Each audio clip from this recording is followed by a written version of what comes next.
चलो आज हम लोग सेल के बारे में स्टडी कर रहे हैं। यहाँ पर सेल का डायग्राम बनाया मैंने। नॉर्मली जो सेल होते हैं, एक तो प्लांट सेल होते हैं, एक एनिमल सेल होता है, लेकिन यहाँ पे कंबाइन बनाया है एनिमल सेल और प्लांट सेल को। उनके जितने भी ऑर्गेनल्स होते हैं सभी को कंबाइन करके हमने यहाँ पे डायग्राम बनाया है। यहाँ देखिए सबसे बाहर का जो आपको लेयर दिख रहा होगा वो थोड़ा सा थिक दिख रहा होगा या वाइट चौड़ा दिख रहा होगा। ये जो थिक लेयर है इसको सेल वॉल कहते हैं। क्या कहते हैं इसको? सेल वॉल कहते हैं। सेल वॉल जैसे कि आप जानते हैं जो बैक्टीरियाज होते हैं उनमें सेल वॉल पाया जाता है। बैक्टीरिया में माइकोप्लाज्मा का अगर आपने नाम सुना होगा तो माइकोप्लाज्मा में क्या होता है, उसमें सेल वॉल नहीं होता है। बाद में जितने बैक्टीरिया होते हैं उनमें सेल वॉल होता है। फिर जो प्रोटिस्टा होता है, प्रोटिस्ट होता है, प्रोटिस्टा में खास से डायटोम्स हैं, डेस्मिड्स है, उसमें सेल वॉल होते हैं। फिर उसके बाद जितने फंगस हैं उनमें सेल वॉल होता है, लेकिन उसमें जो सेल वॉल होते हैं वो दूसरे मटेरियल्स के बने होते हैं। फिर उसके बाद आता है प्लांट। जितने प्लांट होते हैं सभी में क्या होता है, सेल वॉल होता है। लेकिन एनिमल्स जितने हैं, एनिमल्स में सेल वॉल नहीं होता है। उसके बाद सेल वॉल का जो दूसरा लेयर है वो देखिए मैंने थिन बनाया है उसके अपेक्षा, वो उसको बोलते हैं सेल मेम्ब्रेन या प्लाज्मा मेम्ब्रेन बोलते हैं। इनका ये सेल मेम्ब्रेन जो है सभी प्रकार के सेल में होता है, चाहे वो प्रोकैरियोटिक हो, चाहे वो यूकैरियोटिक हो, चाहे वो एनिमल्स हो, चाहे वो प्लांट हो, चाहे बैक्टीरिया, जितने भी ऑर्गेनिज होते हैं सभी में सेल मेम्ब्रेन पाया जाता है। लेकिन सेल वॉल सभी जीवों में नहीं पाया जाता है। सेल मेम्ब्रेन से घिरा हुआ जो क्षेत्र होता है, ये पूरा सा जो एक एरिना है, पूरा जो एरिया है, इसको साइटोप्लाज्म कहते हैं। क्या कहते हैं इसको? हिंदी में जीव द्रव कहते हैं या कोशिका द्रव कहते हैं। साइटोप्लाज्म में बहुत सारे ऑर्गेनल्स होते हैं, जिनमें से कुछ ऑर्गेनल्स आप देख रहे हैं यहाँ पे। माइटोकॉन्ड्रिया है। माइटोकॉन्ड्रिया डबल लेयर्ड स्ट्रक्चर होता है। कैसा होता है? Double layered structure. इसका खुद का अपना डीएनए होता है और खुद का इसका अपना आरएनए होता है। और आरएनए राइबोसोम होता है इसका खुद का अपना डीएनए होता है, खुद का अपना इसका राइबोसोम होता है, जिस वजह से ये ऑटोनोमस होते हैं। ऑटोनोमस ये अपना सारा क्रियाविधि यानी अपनी संख्या बढ़ाना ये सब भी ये खुद ही कंट्रोल कर लेता है। डबल मेम्ब्रेन तो ये सभी प्रकार के सेल में पाया जाता है। और खास करके जो सेल ज़्यादा एक्टिव है, जैसे हमारे अभी मैं बोल रहा हूँ तो यहाँ के पूरे मसल्स बहुत ज़्यादा एक्टिव काम कर रहे हैं, टंग्स काम कर रहे हैं, तो यहाँ पे अधिक से अधिक माइटोकॉन्ड्रिया के नंबर होंगे, संख्या होंगी। माइटोकॉन्ड्रिया को ये एनर्जी का निर्माण करता है, एनर्जी को एटीपी में स्टोर करता है, जिसको एनर्जी करेंसी कहते हैं, और इसको power house of the cell कहा जाता है।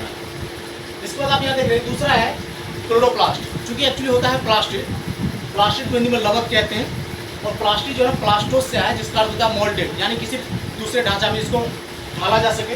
ये तीन प्रकार का होता है, ल्यूकोप्लास्ट, क्रोमोप्लास्ट, क्लोरोप्लास्ट। यहाँ पे सीधा मैंने क्लोरोप्लास्ट बनाया है। क्लोरोप्लास्ट इसलिए बनाया है क्योंकि मेन जितने भी पेड़ पौधे होते हैं जो भी फोटोसिंथेसिस करते हैं उसके लिए होना चाहिए क्लोरोफिल। और क्लोरोफिल जो होता है, देखिए आप क्लोरोप्लास्ट में दो में लेयर है, आउटर लेयर, इनर लेयर, और अंदर का जो एरिया है इसको एस्ट्रोमा कहते हैं। और एस्ट्रोमा देखिए जगह यहाँ पे आपको गोल गोल स्फेरिकल स्ट्रक्चर दिख रहा होगा। इस एक स्ट्रक्चर को कहते हैं, एक स्फेरिकल स्ट्रक्चर कहते हैं थैलेक्वेट, और इस पूरे सेट को कहते हैं ग्रेना या ग्रेनम कहते हैं। और ये जो जितने भी ग्रेनम है वो एक ट्यूब के द्वारा जुड़ी हुई है, जिनको कहते हैं स्ट्रोमा लैमिना। उसके बाद हम आते हैं यहाँ पे स्पेरोसोम। ये स्पेरिकल होता है, ये लिपिड्स होते हैं, लिपिड को सिंथेसिस तथा उसको स्टोर करने का काम करता है। पैरोक्सिसोम, सेल में जो भी मेटाबोलाइट्स बनते हैं, वेस्ट मेटाबोलाइट्स, जैसे हाइड्रोजन पेरोक्साइड वगैरह है, तो पैरोक्सिसोम क्या करते हैं, कुछ एंजाइम्स रखते हैं, ऑक्सीडेटिव एंजाइम, उस मेटाबॉलिक वेस्ट को कन्वर्ट करके उसको डिस्ट्रॉय करके उसको सेल से बाहर निकालने का काम करता है। यहाँ पे आपको दो मेम्ब्रेन एंडोप्लाज्मिक रेटिकुलम, एक रफ एंडोप्लाज्मिक रेटिकुलम है, दूसरा है स्मूथ एंडोप्लाज्मिक रेटिकुलम। ठीक है, रफ आपको इसलिए दिख रहा है क्योंकि इसके सरफेस पे पॉइंट्स आपको दिख रहा होगा, है ना। ये पॉइंट क्या राइबोसोम है, क्योंकि एंडोप्लाज्मिक रेटिकुलम के आउटर सरफेस पे राइबोसोम अटैच रहता है, जिसकी वजह से जो इसका लुक आता है वो रफ आता है, इसलिए इसको रफ एंडोप्लाज्मिक रेटिकुलम कहते हैं। इसका मेन फंक्शन होता है ये प्रोटीन निर्माण का कार्य करता है। क्या कार्य करता है? प्रोटीन निर्माण करता है।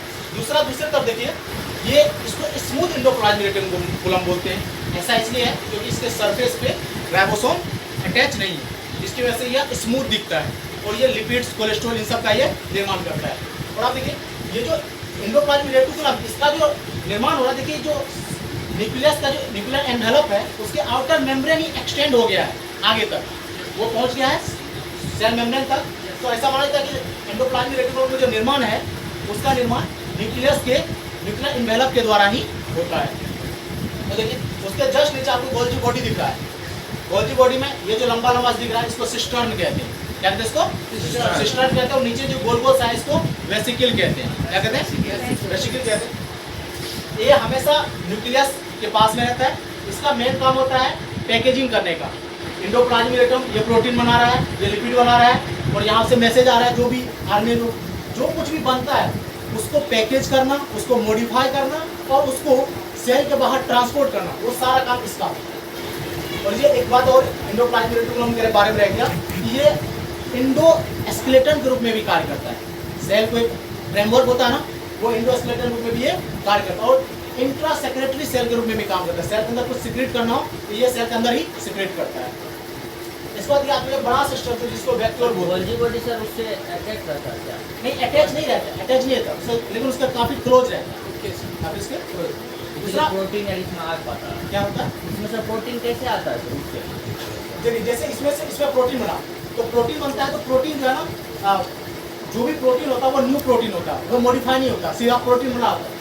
वो वेसिकल्स के रूप में या वैक्यूल के रूप में, छोटे छोटे जो गोले के रूप में वो यहाँ आता है। और आकर के इसके जो सिस्टम होते हैं उसके दो फेस होते हैं, एक होता है ट्रांसपोर्ट, एक होता है सिस फॉर्म, ट्रांसफेस और सिस फेस।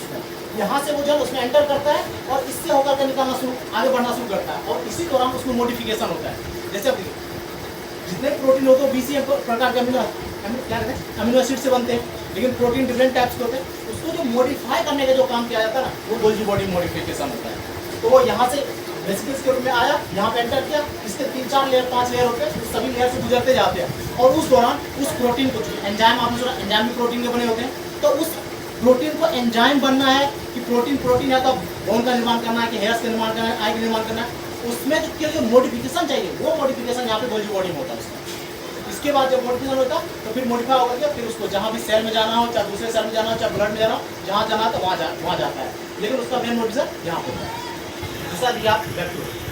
वैक्यूल इसको हिंदी में रिक्तिका कहते हैं। क्या कहते हैं? रिक्तिका।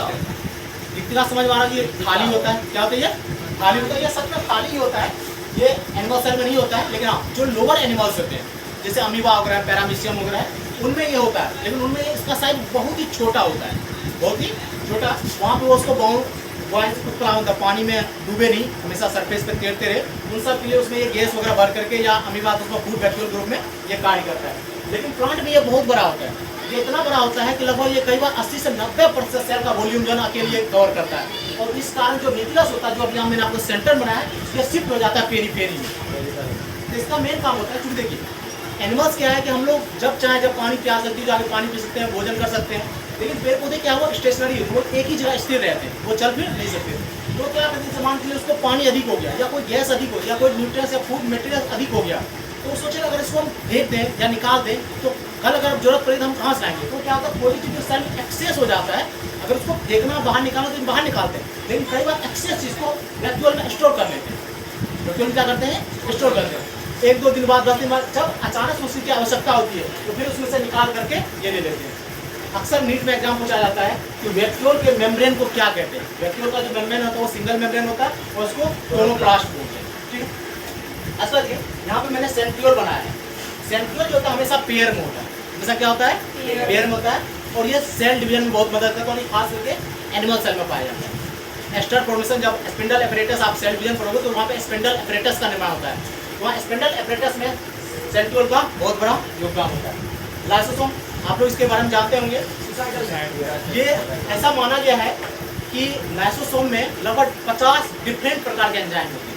50 डिफरेंट प्रकार के एंजाइम्स होते हैं।